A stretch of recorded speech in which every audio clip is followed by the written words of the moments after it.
When a quiet black girl is brutally bullied at her new school, no one steps in, until her father, a man with a dangerous past he's kept buried for years, decides he's done staying silent. Imani Reddick stood by the side entrance of Holston Middle School, holding her backpack strap so tight her fingers ached. She didn't cry. That wasn't her style. She just kept quiet, chin slightly down, watching the flow of kids that didn't even glance her way. She'd learned that being invisible could be safer than being seen. Mobile, Alabama wasn't home. Home was Savannah, or at least it used to be. That old brick apartment with the broken mailbox and the smell of fried fish every Sunday. But her father said they needed a new start. So here they were, in a duplex with 2 white walls and neighbors who didn't wave. Her first week at Holston had been mostly quiet. The teachers were polite, her classes manageable, and the cafeteria food tolerable. But kids? Kids could sense difference like dogs sniffing out fear. Imani didn't speak unless she had to. Her voice had weight, her father used to say. She didn't waste it on small talk. Her hair was pulled into neat twists, her shoes clean, and her clothes ironed. Simple and smart. Nothing flashy. Just careful. She didn't want attention. But on Thursday, attention found her anyway. She was walking down the B Hall corridor, heading toward science class, when a tall boy with sunburned cheeks and a smug look stepped right into her path. "Hey," he said, tilting his head like a puppy pretending to be friendly. "You don't talk much, huh?" Imani blinked at him, unsure if it was a question or a trap. "What's wrong? You too good to say hi?" He pressed. "I'm going to class," she said quietly, trying to pass. He sidestepped and bumped her shoulder, making her stumble a bit. "Chill out, just saying hi. Don't get all defensive." She didn't reply, just kept walking, heart pounding faster than it should have. His name was Tyler McHale. She learned that later in gym class, when he laughed loudly during a basketball game and called another kid slow as hell, loud enough for the whole room to hear. The other boys laughed with him. Even the coach didn't say much. Tyler had a reputation, but no one said it out loud. He was one of those kids you didn't challenge unless you were trying to make your life harder. Imani had seen his type before, loud, entitled, cruel in that smiling way adults didn't quite catch. That night at home, her dad asked the usual. "How was school, baby?" She shrugged. "Fine. Anybody giving you trouble?" She shook her head. "Nah." Darius Reddick studied her face. His eyes weren't the kind to skim. They dug. She met his gaze just long enough, then looked away and started fiddling with her fork. "You know you can tell me anything, right?" he said. "I know." He didn't push. He never did. He believed in giving space. That's what he told her since she was little. A quiet kid ain't weak. They're just waiting on the right time to speak. Imani wanted to believe that still worked. But things at Holston were different. This wasn't Savannah. This wasn't the neighborhood where Miss Charlene looked after her when her dad worked late, or where Mr. Jalen across the street gave her peppermints on Sundays. This place didn't feel like it had people, just moving pieces. On Friday, Tyler walked past her in the lunch line and accidentally knocked her tray sideways. Chicken tenders and mashed potatoes hit the floor. "Oh, my bad," he said with a smirk. "Didn't see you there." Some kids laughed. Others looked away. The cafeteria monitor barely glanced up. Imani squatted to pick up the tray, cheeks burning but her face blank. She said nothing, just cleaned up and moved to the back of the line. Tyler walked away like nothing happened. But it wasn't nothing. Not to her. But that was just the beginning. And the worst hadn't even come yet. By the second week, the cafeteria incident felt like a warm-up. Tyler had made it his mission. Imani didn't know why. Maybe it was because she didn't flinch the way others did. Maybe because she didn't look afraid, even when she was. Whatever it was, Tyler took it as a challenge. It started with whispers behind her in the hallway. Then it turned into mock applause when she answered questions in class.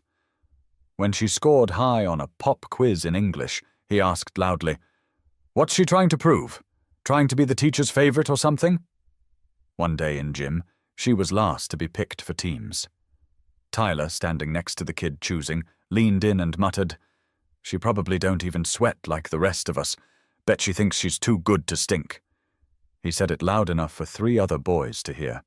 They cracked up. Imani didn't react. Her silence became her defense. But silence sometimes only feeds the fire. By Wednesday, things got physical. She walked into class one morning to find someone had scribbled across her desk in pencil. "Mute monkey." She stared at the words for a few seconds before pulling out her eraser. Her fingers moved slowly. She could hear snickers behind her. That afternoon in the hallway, Tyler brushed past and whispered, "Better get used to it." That night, she came home with a ripped strap on her backpack. Her dad noticed, of course. "What happened?" Darius asked. "It got caught in the locker hinge," she said, not looking up. He didn't speak for a long moment. Then, calmly, "You sure about that?" She nodded. "Yeah." Darius watched her for a few more seconds, lips tight. Then he got up, walked to the kitchen and pulled open a drawer. He came back with an old sewing kit and started repairing the strap while she sat at the table pretending to do homework. The silence stretched again. Not heavy, just familiar. She knew he was holding back. She also knew he'd wait as long as she needed. But her chest was starting to fill with things she didn't know how to say. Not yet. Friday was the worst so far. In the middle of lunch, Tyler sat down directly across from her, without asking, without a tray. Just his grin. "You don't like talking, huh?" he said, drumming the table with his fingers. "You one of those weird girls? Think you better than people?" Imani kept eating, bite by bite. Slow. "I asked you a question," he said louder. "Or you too stupid to answer?" People nearby started watching. A few phones were out. Imani finally looked up. "No," she said. "No what?" "I don't think I'm better. I just don't like trash." The moment the words left her mouth, a tray of spaghetti flew from the side. It hit her chest, splattering red sauce across her shirt and down to her lap. Laughter erupted. She stood up slowly, not wiping it off, just staring straight at Tyler. His eyes were wide. Not scared, just surprised. Like he didn't expect her to say anything at all. The lunch monitor came over too late. As always. "What happened?" she asked, already looking annoyed. Imani didn't answer. She just picked up her tray and walked to the nearest trash can. Sauce dripping. Shirt ruined. Her heart a drum in her chest. That night, she didn't eat dinner.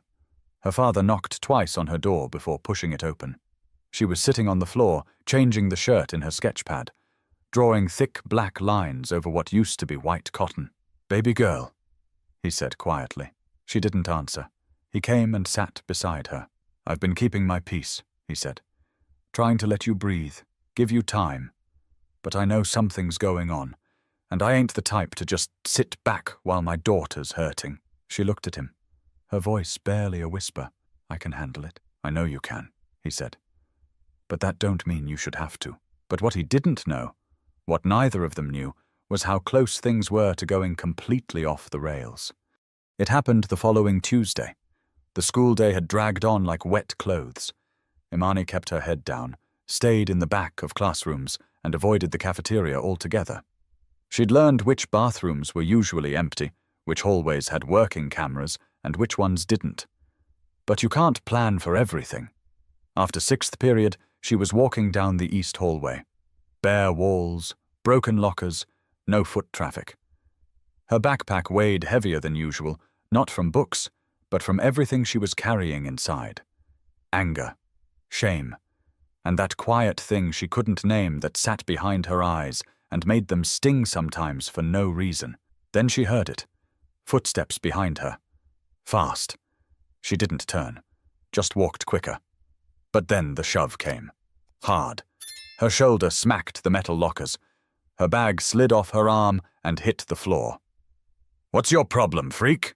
Tyler's voice rang out behind her, too loud for the space. Imani turned slowly, breathing through her nose. "I'm not bothering you," she said.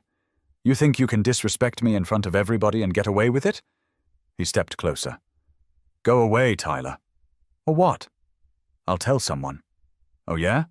He grinned. "Like who? Those teachers that don't even look at you? Please." Imani didn't move, didn't blink. Tyler glanced down, then suddenly reached for her backpack. She stepped to block him. Wrong move. He shoved her again, this time with both hands. She lost her balance. Her shoe caught the edge of the wall molding, and her head hit the corner of the locker with a dull, awful sound. She dropped to the ground like her strings had been cut. For a second it went quiet. Even Tyler took a step back. Imani didn't move. Blood started to thread down the side of her face, a single line across her cheek. A janitor down the hall finally turned the corner. His mop froze mid-air. "Hey, what the hell's going on?" he shouted, rushing over. Tyler bolted. The ambulance arrived within minutes. The principal was suddenly everywhere, phone in hand, voice urgent, face pale. The silence they'd given Tyler before, gone. By the time Darius got the call, Imani was already at Springdale Medical Center. The nurse told him she was conscious but needed stitches, a mild concussion, swelling on the left side of her face. He didn't say a word, just walked into her room, eyes scanning every inch of her like he was memorizing damage. She looked small in the hospital bed. Not fragile, just smaller than he remembered. She turned her head slowly when she saw him. "I'm sorry," she whispered. That was what broke him. "Don't," he said, kneeling beside the bed. "Don't say that." Her lips trembled. "You told me to tell you when I needed you. I'm here now," he said. "I'm not going anywhere." He sat with her for hours. Barely blinked. Nurses came and went. At one point he asked one of them, gently, how many times the school had called about incidents with Imani. The nurse looked at her chart, then looked back at him. "None." He stared straight ahead after that. When they finally got home, Imani went straight to bed. Darius didn't. He sat in the dark at the kitchen table, hands folded, eyes locked on a spot on the wall. Then he got up, walked to the back closet, and pulled out an old shoebox. Inside was nothing violent. No guns, no knives, just a folded piece of paper, a photo of a man he hadn't seen in 10 years, and a phone number written in fading blue ink. He stared at it for a long time. Then he picked up the phone and dialed. "Yeah?" a voice answered. "It's me," Darius said. The line went silent. "Didn't think I'd ever hear from you again. I need information." "About what?" "A kid. White. 13. Tyler McHale." "Mobile." Another pause. "What's this about?" "He put my daughter in the hospital." Long pause. Then, "Day less." Darius hung up. Didn't exhale. Just stood there in the silence. The part of him he'd buried, deep, deep down, was stirring again. Not angry. Not even violent. Just alert. But making a call like that meant you were opening a door, and once that door opened, things had a way of walking through that you couldn't always send back. 15 years ago, Darius Reddick was known by a different name, Deke. In Savannah, when someone said Deke, people listened. He wasn't loud, and he wasn't reckless. But he got things done. He moved quietly, the kind of quiet that made people nervous. If someone owed, he collected. If someone disappeared, he knew why. He never pulled the trigger himself unless it was personal, and it rarely had to be. Deke wasn't a boss. He didn't want that spotlight. He stood just behind the throne, and that was where the real power lived. But then Marissa got pregnant. She wasn't from the streets. She was studying to be a nurse. Beautiful, straight-talking, and sharp. When she told Darius they were having a child, something shifted in him. He started thinking about legacy, about what his daughter would see when she looked at him, about how many lies it would take to keep her from finding out who he really was. Marissa didn't make it to delivery. There was an accident, a rainy night. A drunk driver. She was gone. Just like that. And suddenly, the only thing Darius had left in the world was a 5-pound baby girl with her mother's eyes. He disappeared after that. Left Savannah. Cut ties. Sold the cars, buried the cash, burned the phone, moved to smaller towns, took quiet jobs, and kept to himself. For 14 years, he made himself invisible. For Imani. But the phone call he made that night, after seeing her in the hospital, that was the first thread pulled. The man he'd called, Terence "Bug" Nichols, wasn't a friend. Not really. More like someone you used when you needed results without noise. 3 days after the call, Bug sent a message. Tyler McHale, son of Curtis McHale. Mobile PD. Curtis ran a side job for a while, moving product through impounded vehicles. Got busted 5 years ago but slid out on a technicality. Still wears the badge. Still dirty. Darius sat with that for a while. He didn't want revenge.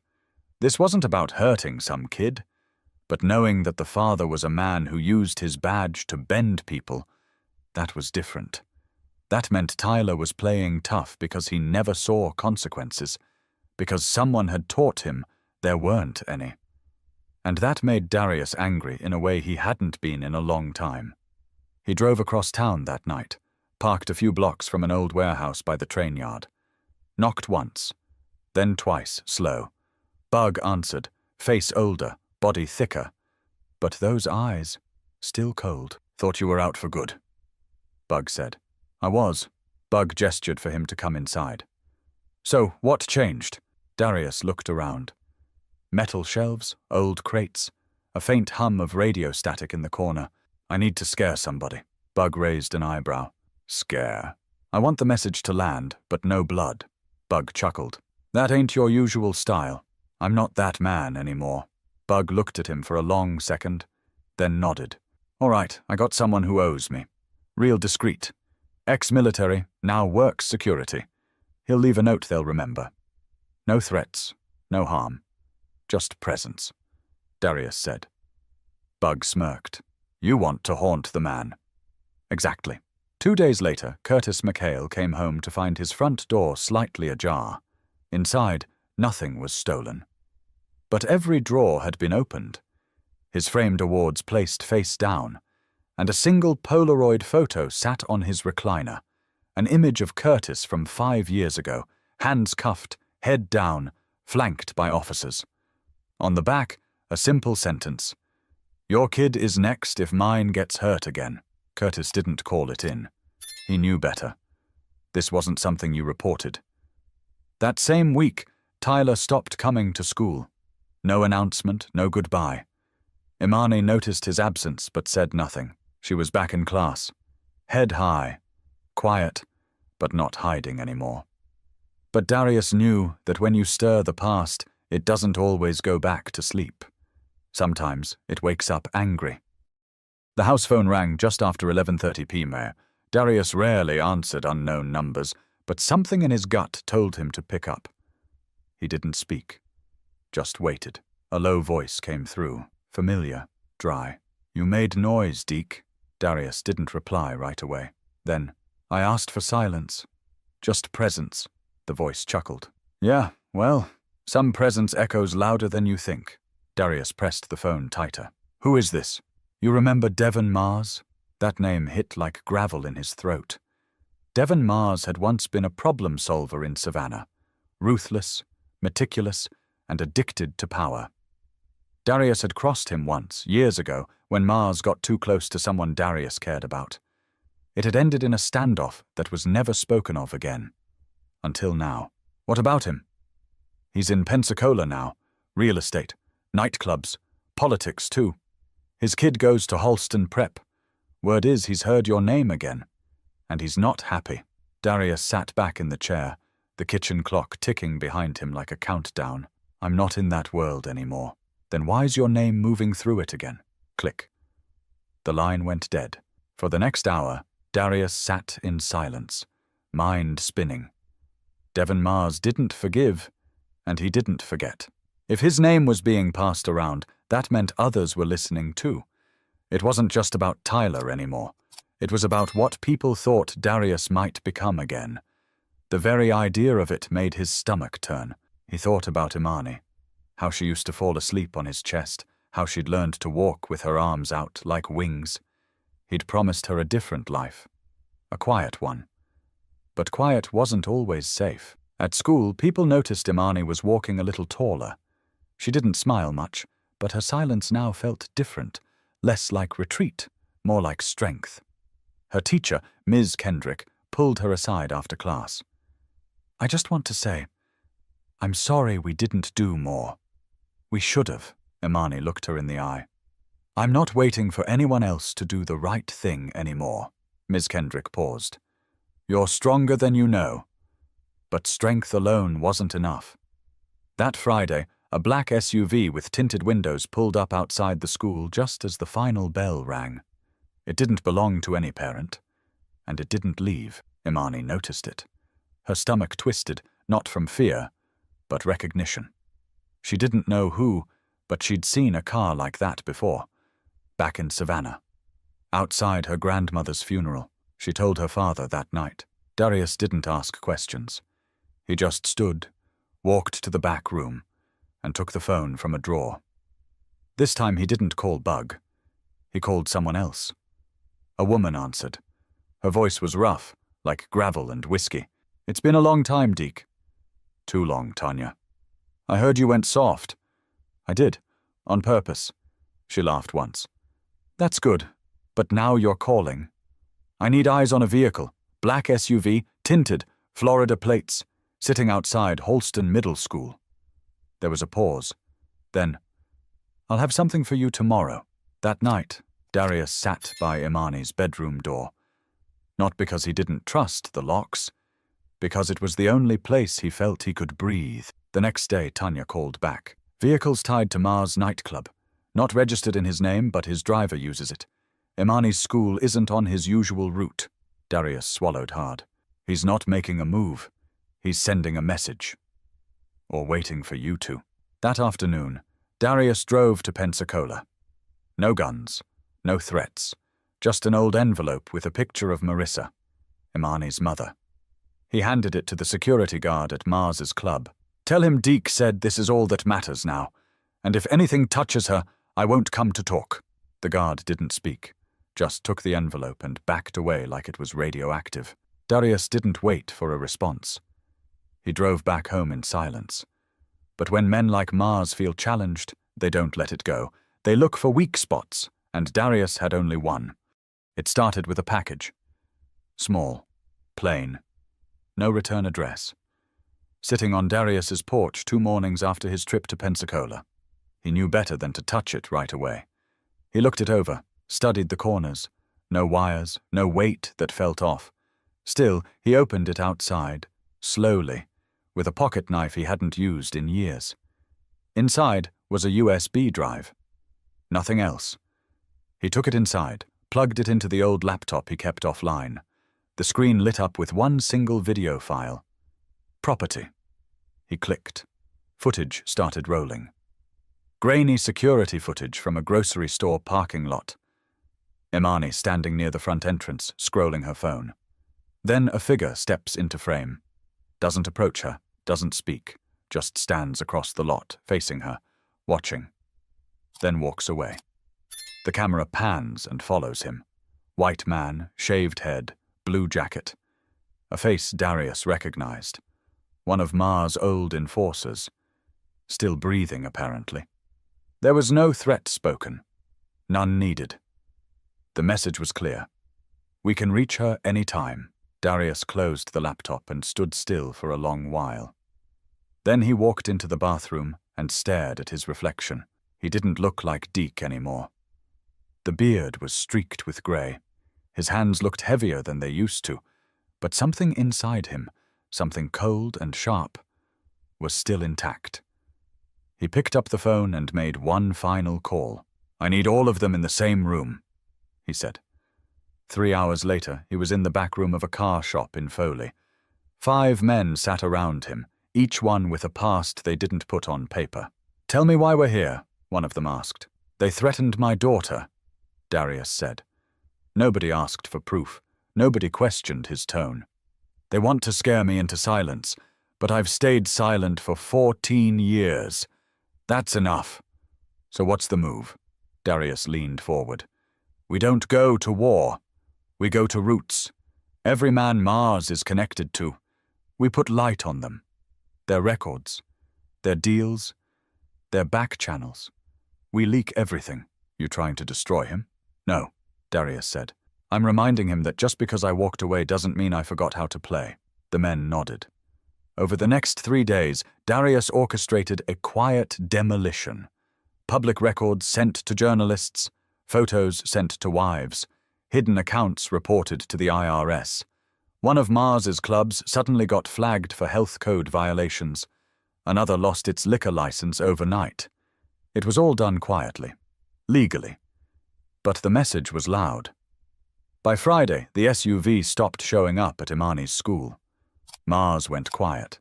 No retaliation, no messages. But it wasn't over. That night, Imani came home from school, found Darius at the kitchen table with the envelope from the club in front of him. She sat across from him. For the first time, she asked, "What did you used to do?" He looked at her for a long time, then said, "I did things I'm not proud of. Things that kept people scared. Things that kept us fed." She nodded, slowly. "And now? Now I'm trying to be something else." She hesitated. "But you went back to it. To protect me. I went back to protect you from people who don't play by rules. Not because I wanted to. Because I had to." She didn't speak for a moment. "I don't want to be afraid," she said finally. He reached across the table. "You're not. Not anymore." They sat there for a while, the evening closing around them. No need for big speeches. Just two people understanding something new about each other.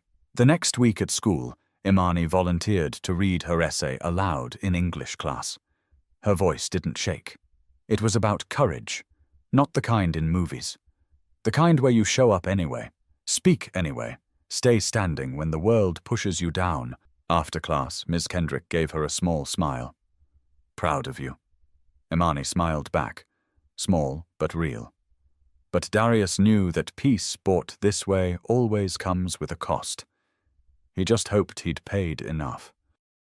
Spring crept into Mobile quietly that year. The trees along the schoolyard turned bright and full, and the days stretched a little longer. It had been almost 2 months since Imani had seen Tyler McHale's face. She never heard exactly what happened to him. Rumors floated. He transferred schools. His dad took a leave, his family moved, but no one confirmed anything. And Imani didn't care to ask. She had other things to focus on now. When the school announced the annual student-led assembly, Ms. Kendrick encouraged Imani to take part. Not just attend, speak. At first she hesitated, but then something in her shifted. A kind of quiet courage, not loud or showy, just steady, like her. So she signed up. When her name was called on the day of the event, the gym fell almost silent. Teachers leaned forward. Students stopped whispering. Imani walked to the podium with her hands at her sides, her notes folded in one pocket, untouched. She looked out over the crowd, rows of students who'd once laughed at her, ignored her, or simply looked away. And she began. "My name is Imani Reddick. A few months ago I didn't want anyone to know my name. I didn't want to be seen. I thought that if I stayed quiet, I'd stay safe." She paused. "But silence doesn't always keep you safe. Sometimes it just makes you invisible to the people who should help you, and way too visible to the ones who want to hurt you." A few heads turned. A few faces lowered. "I got bullied. Not because I did anything wrong, just because I didn't fit someone else's picture of what they thought I should be. It hurt. It made me feel small." She glanced toward the back of the gym, where Darius stood, half in shadow, arms folded, watching her. "But what I learned is that silence isn't strength. Knowing when to speak, and who to speak to, that's strength. I thought I had to handle everything alone. I didn't." She looked down, then back up. "I had someone fighting for me. Not just with words, but with action. And I want everyone in this room to hear this, especially the ones who feel like I did. You don't have to handle it alone." There was no applause. Not right away. Just a long moment where the words sat heavy, real. Then someone clapped. Then more. And then the room filled with it. Imani stepped down without smiling. She didn't need to. Her voice had done the work. After the assembly, a few students approached her. Quiet, respectful. Some just said thanks. Others said they were sorry. A couple asked if she'd want to hang out sometime. She didn't give them answers right away. She was still deciding. That night, back at home, Darius grilled chicken on the patio. The air smelled like charcoal and sweet onions. Imani sat nearby, knees hugged to her chest, watching the flames flicker. "You really meant that stuff you said?" Darius asked. "I did." He turned the meat once, then looked at her. "Your mother, she used to talk like that, like she could peel the truth out of people." Imani smiled. "You think she'd be proud?" "I know she would." There was a pause. "She'd also say I'm letting you grow up too fast," he added. Imani laughed once. "You kinda are," he chuckled. "Guess we're both learning." Later, as the sun dropped behind the houses, they sat in silence. Not the kind they used to carry around like armor. This one was different. Lighter. Honest.